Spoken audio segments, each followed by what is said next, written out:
ওস্তাদ, আপনি যখন জেলে ছিলেন আমি তো না খাই মরতে নিছিলাম। আপনি যদি আর কিছুদিন জেলে থাকতেন আমি সত্যি সত্যি না খায় মারা যেতাম। তাইলে বুঝলি আমি কি জিনিস? আমার সাথে থাকলে কত সহজে চুরি করা যায়। কালকে জেল থেকে ছাড়া পেলাম, আজকেই কতখানি তেল মাইরা দিলাম। ঠিক বলছেন ওস্তাদ, আমি না একলা চুরি করলে খালি ধরা খাই। ওদিন কেন যে কি পেতানিটা খাইছিলাম ওস্তাদ। এই জন্যই তো কই সবসময় আমার লগে থাকবি। আচ্ছা ওস্তাদ ঠিক আছে, এই তেল এখন কি করবেন? আরে দোকানে কিছু কম দামে বেচে দেবো।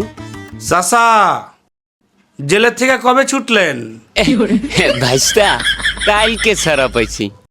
তাইলে তো আপনি চুরি চামারি ছাইরেই দিছেন। হ ভাইস্তা, আমি জেলে যাইয়া অনেক কিছু শিখছি। এখন আমি নিজেই চর্গ ঘৃণা করি।